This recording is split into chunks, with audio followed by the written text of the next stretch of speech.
مذہب والے لوگ کہتے ہیں کہ اس کائنات کو خدا نے پیدا کیا، لیکن ملحد یہ ماننے کو تیار نہیں ہے۔ وہ کہتے ہیں یہ سائنس کے خلاف ہے، اس لیے کہ سائنس کے اصولوں کے مطابق یہ کائنات کا جو ٹائم اور سپیس ہے اس سے باہر کسی فزیکل ہستی کا ہونا ممکن ہی نہیں ہے۔ اسی موضوع کے اوپر رات کل 28 دسمبر 2025 کو اویس اقبال بھائی کے ساتھ کچھ میری گفتگو ہوئی۔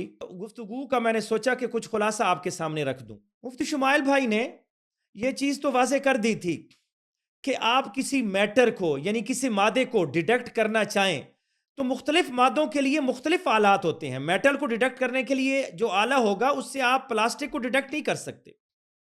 تو ہم نے یہ دیکھنا ہے کہ سائنس کے اندر کسی بھی مادے کو ڈیٹیکٹ کرنے کے لیے کل اس وقت سائنسدانوں نے کون کون سے آلات کو استعمال کیا، کون کون سے آلات ہیں۔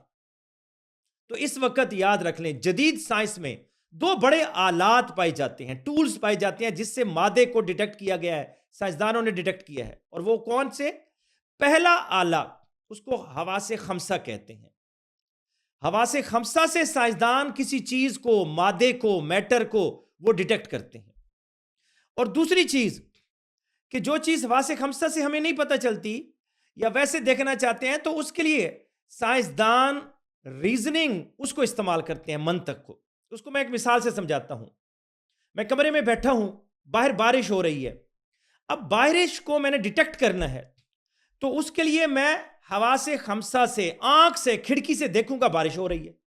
اگر کھڑکی نہیں ہے تو میں کان سے آواز سنوں گا تو مجھے پتہ چل جائے گا بارش ہو رہی ہے۔ اور اگر آواز بھی نہیں آ رہی تو پھر مجھے بھینی بھینی خوشبو آ جائے گی ناک کے ذریعے، تو سونگھ کے میں پتہ چلا سکتا ہوں بارش ہو رہی ہے۔ اگر میں حواس خمسہ سے پتہ نہیں چلا سکتا تو پھر ایک بندہ کمرے میں داخل ہوتا ہے اور بھیگا ہوا پانی نیچے بہہ رہا ہے، تو یہ جو بارش کا اثر ہے، بارش کے اثر سے، افیکٹ سے میں پتہ چلا سکتا ہوں، حواس خمسہ نہیں۔ ہاں، حواس خمسہ میں نے استعمال کیے بارش پہ نہیں، بلکہ حواس خمسہ میں نے بارش کے اثر پہ استعمال کیے۔ تو آپ اس کے اثر کے اوپر، افیکٹ کے اوپر حواس خمسہ استعمال کر کے جو آگے چیز کو ڈیٹیکٹ کرتے ہیں اس کو منطق کہتے ہیں۔ تو سائنسدان بھی اس منطق کے ذریعے میٹر کو ڈیٹیکٹ کرتے ہیں جہاں حواس خمسہ فیل ہو جاتے ہیں۔ اب اس منطق کی بھی سائنسدانوں کے پاس دو قسمیں ہیں۔ یہ جو ٹول ہے نا، 5 تو حواس خمسہ ہے سائنسدانوں کے پاس، اور یہ جو منطق والا ٹول ہے یہ 2 ٹولز ہیں۔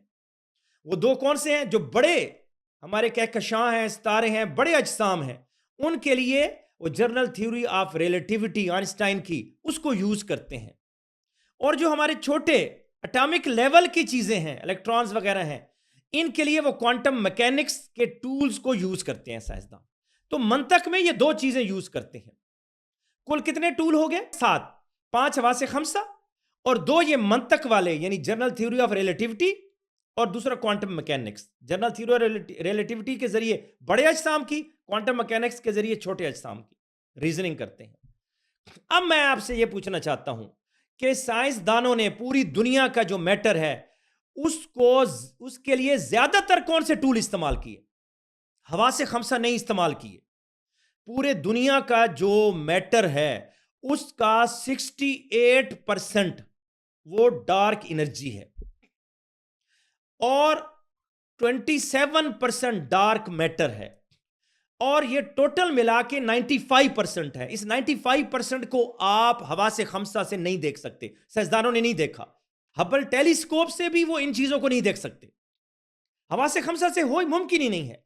انہوں نے ریزننگ کی ہے، اور ریزننگ میں کون سا ٹول؟ 2 ٹول ہے نا ریزننگ کے۔ انہوں نے جنرل تھیوری آف ریلیٹیوٹی سے یہ ثابت کیا ہے، ڈارک انرجی کو، ڈارک میٹر کو۔ اور وہ کیسے کیا ہے؟ میں آپ کو مثال بتاتا ہوں۔ آپ ایک دھاگے سے پتھر باندھ لیں، باریک دھاگے سے، پتلے دھاگے سے پتھر کو گھمائیں۔ دھاگا پتلا ہوگا نا تو پتھر کو گھمانے میں تیز کرتے جائیں، ایک خاص سپیڈ آئے گی کہ وہ دھاگا ٹوٹ جائے گا۔ اس کو کہتے ہیں اسکیپ ویلاسٹی۔ وہ ویلاسٹی، اتنی سپیڈ جس سے وہ اس کشش سے نکل جائے، جیسے ہم سیارے بھیجتے ہیں نا، وہ اسکیپ ویلاسٹی ہوتی ہے۔ سائنسدانوں نے کہا کہ جو کہکشاں کے اندر ستارے ہیں، اندر ستاروں جو گھوم رہے ہیں، جو اندر ان کو کھینچ رہا ہے سینٹر، اس کی جو کشش ہے تھیوری آف ریلیٹیوٹی کے ذریعے جو فارمولے سے نکالیں وہ تھوڑی ہے، اور وہ جو گھوم رہے ہیں تیز، تو ان کو تو اسکیپ ہونا چاہیے، وہ تو اسکیپ ویلاسٹی سے زیادہ رفتار سے گھوم رہے ہیں، تو وہ تو کہکشاں سے باہر نکل جانا چاہیے، وہ کیوں نہیں نکلتے؟ اس کے لیے انہوں نے کہا کہ یہ جو فورس گریویٹیشنل فورس ہے، اس کے ساتھ کوئی اور بھی فورس ہے، کوئی اور بھی میٹر ہے سینٹر میں، اس کو ڈارک میٹر کہا۔ وہ ڈارک میٹر ان کو اٹریکٹ کر رہا ہے، گریویٹیشنل فورس ہے، لیکن وہ خالی جو نظر آنے والی اجسام ہے ان کی نہیں ہے، جو نہ نظر آنے والی اجسام ہے نا، ڈارک میٹر، وہ بھی موجود ہیں، وہ بھی ان کو کھینچ رہی ہیں، جس کی وجہ سے باہر نہیں نکلتے۔ تو یہاں ریزننگ ہے۔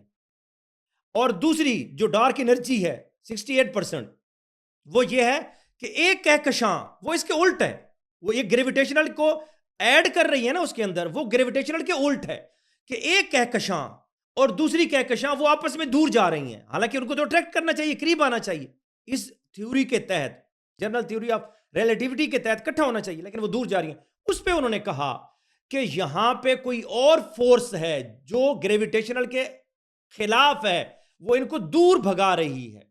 تو یہ دونوں چیزیں ریزننگ کے تحت ہیں۔ تو ہمیں سمجھ آ گئی کہ دنیا کے اندر 96% جو میٹر ہے اس کو ہم حواس خمسہ سے ثابت نہیں کر سکتے۔ تو مجھے یہ بتائیں کہ پھر اللہ کے لیے، اگر خدا کے لیے ہم نے ثابت کرنا ہے اس کا وجود، تو اس کو ہم حواس خمسہ کے لیے کہیں جی کہ مولوی اس کو حواس خمسہ سے ثابت کرے، تو تمہارے سائنسدان خود زیادہ تر میٹیریل کو حواس خمسہ ثابت نہیں کر سکے۔ بلکہ میں آپ کو دوسری بتاؤں، یہ تو بڑے اجسام کی تھی نا، جو چھوٹے اجسام ہوتے ہیں اٹامک لیول پہ، اس کو بھی کوانٹم مکینکس سے ثابت جب کرتے ہیں تو وہاں پہ حواس خمسہ کو استعمال نہیں کیا جاتا۔ مثال کے طور پہ ایک الیکٹران ہے، اس کی پوزیشن کے لیے سپر پوزیشن کا نظریہ دیا گیا ہے کوانٹم مکینکس سے۔ وہ کیسے؟ آپ ایک دیکھیں کہ ینگ جو ایکسپیریمنٹ، ڈبل سلٹ ایکسپیریمنٹ، اس کے اندر ایک دیوار میں جب دو سوراخ کیے جاتے ہیں، اس کے اندر روشنی پھینکی جاتی ہے، تو وہ ریز جب جاتی ہیں وہ آگے جا کے آپس میں ڈسٹرکٹیو یا کنسٹرکٹیو انٹرفیئرنس کرتی ہیں، تو پھر فرنجز بنتی ہیں۔ تو اگر آپ ایک سورس بند کر دیں تو آگے فرنجز نہیں بنتی، ایک ہی سورس ہو تو ڈبل سلٹ میں۔ اسی طرح وہاں پہ انہوں نے دیکھا کہ الیکٹران کو جب پھینکتے ہیں، دو سوراخ ہیں، تو الیکٹران دونوں سوراخوں سے جاتا ہے، اس لیے کہ اگر ایک الیکٹران ایک سوراخ سے جائے تو آگے وہاں پہ فرنجز نہیں بننی چاہیے، وہاں پہ پیٹرن نہیں بننا چاہیے، تو وہ پیٹرن بنتا ہے جیسے کوسے قزا ہوتی ہے۔ اس سے انہوں نے ثابت کیا کہ یہ ریز کی صورت میں جاتی ہے، اس کی پوزیشن ایک نہیں ہوتی، سپر پوزیشن ہوتی ہے۔ تو یہ اثر سے ثابت کیا نا، جیسے بارش میں بندہ اندر آیا تو اس کے قطرے گرنے سے ہم نے ثابت کیا کہ بارش ہو رہی ہے۔ تو کوانٹم میکینکس میں بھی اثر کو دیکھا جاتا ہے۔ اللہ کے لیے ہمیں کہا جائے، خدا کے لیے، کہ آپ اس کو حواس خمسہ سے ثابت کریں، یہ ممکن نہیں ہے۔ تو ہم پہلی بات ہے اللہ کو، خدا کو ثابت کرنا ہے، تو یہ دو آلات ہیں، کوانٹم مکینکس اور theory of relativity, general theory of relativity. اب ہم دیکھتے ہیں کہ سائنسدانوں سے کہتے ہیں کہ ان دو آلات سے خدا کو ثابت کریں۔